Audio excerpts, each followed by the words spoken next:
প্রধানমন্ত্রী নরেন্দ্র মোদী নতুন দিল্লির ভারত মণ্ডপমে রাইজিং নর্থ ইস্ট ইনভেস্টর্স সামিটের উদ্বোধন করেছেন। সম্মেলনে উপস্থিত ছিলেন ত্রিপুরার মুখ্যমন্ত্রী অধ্যাপক ডাক্তার মানিক সাহা।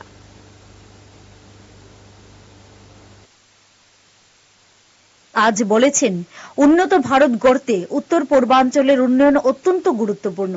নয়াদিল্লিতে ইনভেস্টর্স রাইজিং নর্থ ইস্ট শীর্ষক শীর্ষ সম্মেলনের উদ্বোধন করে মোদী উত্তর পূর্বাঞ্চলে বিভিন্ন ক্ষেত্র নিয়ে বিনিয়োগকারীদের খোঁজ খবর নেওয়ার আহ্বান জানিয়ে বলেন, উত্তর পূর্বাঞ্চল সুযোগের দেশ হয়ে উঠছে। তিনি বলেন, শক্তি এবং সেমিকন্ডাক্টরের মতো ক্ষেত্রগুলির জন্য উত্তর পূর্ব একটি প্রধান গন্তব্য হয়ে উঠছে। উত্তর পূর্বাঞ্চল ভারতের সবচেয়ে বৈচিত্র্যময় অঞ্চল এবং এই বৈচিত্র্যই দেশের শক্তি।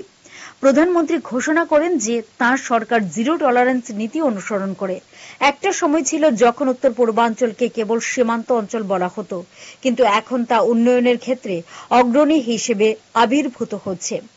অনুষ্ঠানে বক্তব্য রাখতে গিয়ে উত্তর পূর্বাঞ্চলের উন্নয়ন মন্ত্রী জ্যোতিরাদিত্য সিন্ধিয়া বলেন, সরকার উত্তর পূর্বাঞ্চলে পরিকাঠামো ও যোগাযোগ ব্যবস্থা জোরদার করার জন্য কাজ করেছে। তিনি বলেন, আজ এই অঞ্চলে 17টি বিমানবন্দর রয়েছে, যেখানে 2000-এরও বেশি উড়ান পরিষেবা রয়েছে। তিনি উল্লেখ করেন যে পরিবর্তনের হাওয়া উত্তর পূর্বে পৌঁছেছে। উত্তর পূর্বাঞ্চল দক্ষিণ পূর্ব এশিয়ার আন্তর্জাতিক করিডোরে পরিণত হবে বলে তিনি আস্থা প্রকাশ করেন। 2 দিনের এই শীর্ষ সম্মেলনের লক্ষ্য হল উত্তর অঞ্চলকে সুযোগের দেশ হিসেবে তুলে ধরা এবং বৈশ্বিক ও জাতীয় বিনিয়োগ আকৃষ্ট করা।